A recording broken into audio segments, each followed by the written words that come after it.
എസ്രായുടെ പുസ്തകത്തിൽ നിന്നുള്ള വായന 10-ാം അധ്യായം 1 മുതൽ 44 വരെയുള്ള തിരുവചനങ്ങൾ. മിശ്ര വിവാഹം അവസാനിപ്പിക്കുന്നു. എസ്രാ ദേവാലയത്തിൽ നിലത്ത് വീണു കിടന്ന് കരയുകയും പാപങ്ങൾ ഏറ്റുപറഞ്ഞു പ്രാർത്ഥിക്കുകയും ചെയ്തപ്പോൾ സ്ത്രീ പുരുഷന്മാരും കുട്ടികളും അടക്കം ഒരു വലിയ സമൂഹം ചുറ്റും കൂടി. അവർ കഠിന വേദനയോടെ വിലപിച്ചു.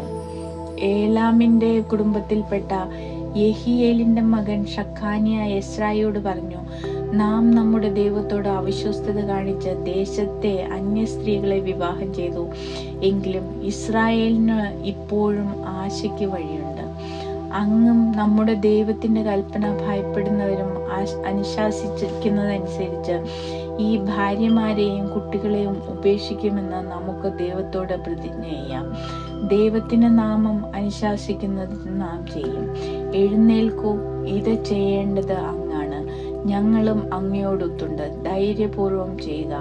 അപ്പോൾ എസ്രാ എഴുന്നേറ്റ് അപ്രകാരം ചെയ്തു കൊള്ളാമെന്ന് ശപഥം ചെയ്യാൻ പുരോഹിത പ്രമുഖന്മാരെയും ലേവ്യരെയും ഇസ്രായേൽ ജനത്തെയും പ്രേരിപ്പിച്ചു. അവർ ശപഥം ചെയ്തു. അനന്തരം എസ്രാ ദേവാലയത്തിന് മുൻപിൽ നിന്ന് പിൻവാങ്ങി എലിയാഷിമിന്റെ മകൻ യോഹനാന്റെ മുറിയിൽ ചെന്നു. ഭക്ഷണപാനീയങ്ങൾ ഒന്നും കഴിക്കാതെ പ്രവാസികളുടെ അവിശ്വസ്തതയെക്കുറിച്ച് വിലപിച്ചുകൊണ്ട് അവർ രാത്രി കഴിച്ചു. യൂദായിലും ജെറുസലേമിലും അവൻ വിളംബരം ചെയ്തു, മടങ്ങിയെത്തിയ പ്രവാസികൾ എല്ലാവരും ജെറുസലേമിൽ ഒരുമിച്ച് കൂടട്ടെ. 3 ദിവസത്തിനകം വരാനിരിക്കുന്ന വസ്തുവകകൾ ശുശ്രൂഷകന്മാരുടെയും ശ്രേഷ്ഠന്മാരുടെയും ആജ്ഞ അനുസരിച്ച് കണ്ടുകെട്ടുകയും പ്രവാസികളുടെ സമൂഹത്തിൽ നിന്ന് അവനെ ബഹിഷ്കരിക്കുകയും ചെയ്യും. 3 ദിവസത്തിനുള്ളിൽ യൂദാ ബെഞ്ചമിൻ ഗോത്രജർ ജെറുസലേമിൽ സമ്മേളിച്ചു. 9-ാം മാസം 20-ാം ദിവസമായിരുന്നു അത്. ദേവാലയത്തിൽ സമ്മേളിച്ച അവർ ഭയവും പേമാരിയും നിമിത്തം വിറയ്ക്കുന്നുണ്ടായിരുന്നു. പുരോഹിതൻ എസ്രാ അവരെ അഭിസംബോധന ചെയ്തു പറഞ്ഞു, നിങ്ങൾ നിയമം ലംഘിച്ച് അന്യ സ്ത്രീകളെ വിവാഹം ചെയ്യുകയും ഇസ്രായേലിന്റെ പാപം വർദ്ധിപ്പിക്കുകയും ചെയ്തു. അതിനാൽ ഇപ്പോൾ നിങ്ങൾ പിതാക്കന്മാരുടെ ദൈവമായ കർത്താവിനോട് പാപം ഏറ്റുപറയുകയും അവിടുത്തെ ഹിതം അനുവർത്തിക്കുകയും ചെയ്യുവിൻ. ദേശവാസികളിൽ നിന്നും അന്യ സ്ത്രീകളിൽ നിന്നും ഒഴിഞ്ഞു നിൽക്കുവിൻ. അപ്പോൾ സമൂഹം മുഴുവൻ ഉച്ചത്തിൽ പ്രവചിച്ചു, അങ്ങനെ തന്നെ, അങ്ങ് പറഞ്ഞതുപോലെ ഞങ്ങൾ ചെയ്യും. ജനം വളരെയുണ്ട്, അത് പേമാരിയുടെ കാലവുമാണ്. ഞങ്ങൾക്ക് പുറത്തു നിൽക്കാനാവില്ല. ഇത് 1-2 ദിവസം കൊണ്ട് തീരുന്ന കാര്യമല്ല. ഞങ്ങൾ അത്രയ്ക്ക് അപരാധം ചെയ്തിരിക്കുന്നു. നമ്മുടെ ശുശ്രൂഷകന്മാർ സമൂഹത്തിന്റെ പ്രതിനിധികളാവട്ടെ, നമ്മുടെ ദൈവത്തിന്റെ ക്രോധം ശമിക്കുന്നത് വരെ അന്യ സ്ത്രീകളെ വിവാഹം ചെയ്തിട്ടുള്ള നഗരവാസികൾ അതത് നഗരങ്ങളിലെ ശ്രേഷ്ഠന്മാരോടും ന്യായാധിപന്മാരോടും കൂടെ നിശ്ചിത സമയത്ത് ഇവിടെ വരട്ടെ. അസ്ഹേലിന്റെ മകൻ ജോനാഥാനും തിക്വായുടെ മകൻ യഹ്സിയായും മാത്രം അതിനെ എതിർത്തു. മിഷുല്ലാമും ലേവ്യനായ ഷാബത്തായിയും അവരെ പിന്താങ്ങി. തിരിച്ചെത്തിയ പ്രവാസികൾ ആ തീരുമാനം സ്വീകരിച്ചു. പുരോഹിതൻ എസ്രാ കുടുംബത്തിൽ തലവന്മാരിൽ നിന്ന് ആളുകളെ തെരഞ്ഞെടുത്ത് പേര് രേഖപ്പെടുത്തി. 10-ാം മാസം 1-ാം ദിവസം അവർ അന്വേഷണം ആരംഭിക്കാൻ സമ്മേളിച്ചു.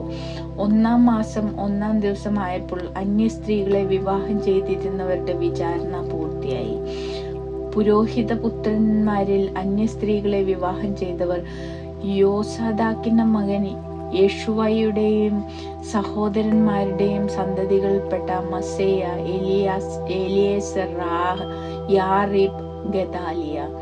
ഇവർ തങ്ങളുടെ ഭാര്യമാരെ ഉപേക്ഷിക്കാമെന്ന് പ്രതിജ്ഞ ചെയ്യുകയും ആട്ടിൻ പറ്റത്തിൽ നിന്ന് ഒരു മുട്ടാടിനെ പാപപരിഹാര ബലിയായി അർപ്പിക്കുകയും ചെയ്തു.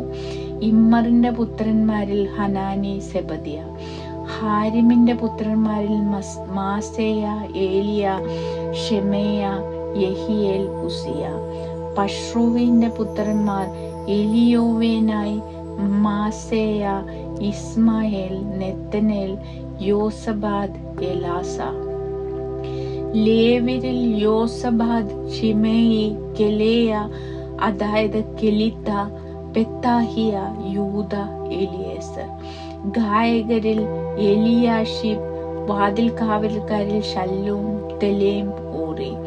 ജനത്തിൽ പരോഷിന്റെ പുത്രന്മാരിൽ റാമിയ, ഇസിയ, മൽക്കിയ, മിയാമിൻ, എലയാസർ, ഹഷാബിയ, ബനായ. ഏലാമിന്റെ പുത്രന്മാരിൽ മത്താനിയ, സക്കറിയ, യെഹിയേൽ, അബ്ദി, യെറേമോത്ത്, ഏലിയ. സത്തുവിന്റെ പുത്രന്മാർ എലിയോവാൻവേനായി, എലിയാഷിബ്, മത്താനിയ, യെറേമോത്ത്, സാബാദ്, അസീസ. ബേബായിയുടെ പുത്രന്മാരിൽ യഹോഹാനാൻ, ഹനാനിയ, സബായി, അദ്ലായി. ബാനയുടെ പുത്രന്മാരിൽ മെഷുല്ലാം, മല്ലോക്, അദായ, യാഷൂബ്, ഷെയാൽ, യെറേമോത്ത്. പഹദ് മോഹാബിന്റെ പുത്രന്മാരിൽ അദ്ന, കെലാൽ, ബനായ, മസേയ, മത്താനിയ, ബസാലേൽ, ബിന്നോയി, മനാസെ. ഹാരിമിന്റെ പുത്രന്മാരിൽ എലിയേസർ, ഇഷിയ, മൽക്കിയ, ഷെമായ, ഷിമേയോൻ. ബെഞ്ചമിൻ, മല്ലൂക്, ഷെമാറിയ. ഹാഷുമിന്റെ പുത്രന്മാരിൽ മത്തേനായ്, മത്താത്ത, സാബാദ്, എലിഫെലേത്ത്, യെറേമായി, മനാസെ, ഷിമേ. ബാനിയുടെ പുത്രന്മാരിൽ മാദായ്, അമ്രാം, യുവേൽ. ബനായ, ബെദേയ, കെലൂഹി.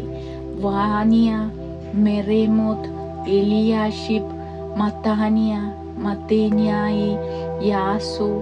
ബിന്നൂയിയുടെ പുത്രന്മാരിൽ ഷിമയി, ഷെലമിയ, നാഥാൻ, അദായ, മഗ്നദേബായ്, ഷാഷായ്, ഷാറായ്, അസറേൽ, ഷെലമേയ, ഷെമറിയ, ഷല്ലൂം, അമരിയ, ജോസഫ്.